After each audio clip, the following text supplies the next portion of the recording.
Hello everyone, Judith Diaries here, and sa video ito guys, ituturo ko po sa inyo kung paano mag-check-in online gamit lang po ang ating mga cellphone dito kay Cebu Pacific. Punta lang po tayo sa ating Chrome and search lang natin ang Cebu Pacific Air website.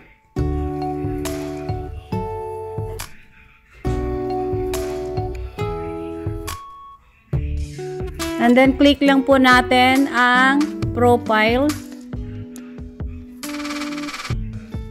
Select manage.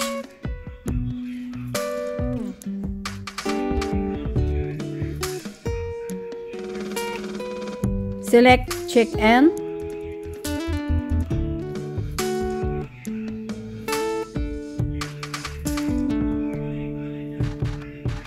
Then, enter lang po natin yung booking reference number and surname ni client. After that, continue. Pwede din po tayong pumasok dito sa Gmail from Cebu Pacific Air since nag-email si Cebu Pacific sa atin. So, pwede tayo dito mas mabilis din.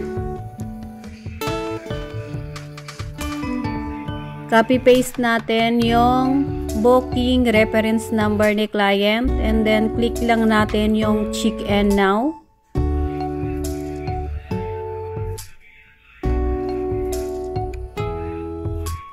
So kagaya lang din kanina, ang ginawa natin, enter booking reference number and surname ni client.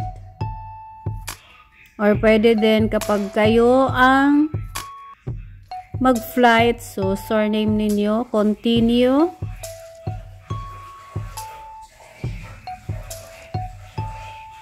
So andito na tayo guys, nakikita natin ang details ni client.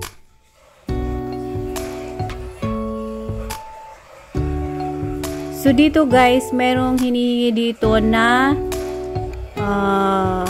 given name and family name ng like example, friend, child. So kung ano yung relation nyo sa client, sa taong mag-flight. So ilalagay natin dyan kung ano yung relation natin. So since ako yung nag-book ng ticket niya, so nilagay ko others.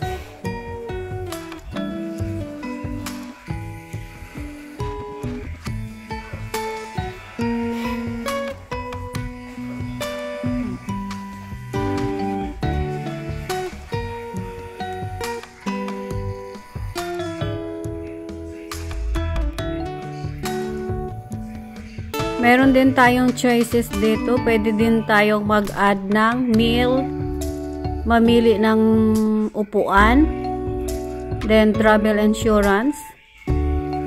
So si client hindi ko na siya kinuhaan.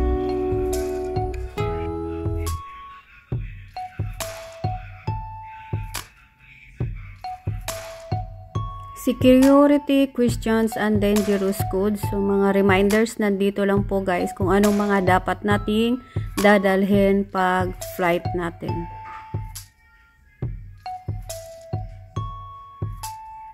Check lang po natin yung box.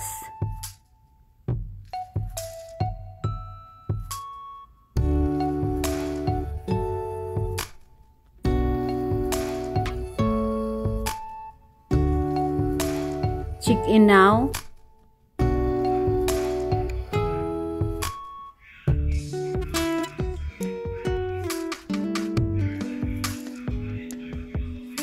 So there we go. Andito na ang ating boarding pass. Successful na ang ating boarding pass guys. So ito lang po yung ipapakita ni client. Pagdating niya ng airport, pakita niya lang ito. Na-check-in na natin siya. So, hindi na niya kailangang pumila sa check-in. Doon na siya sa online baggage kapag may baggage siya. So, done.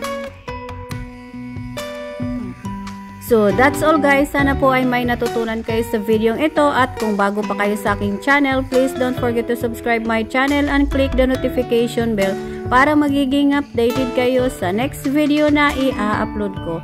Thank you so much and God bless everyone!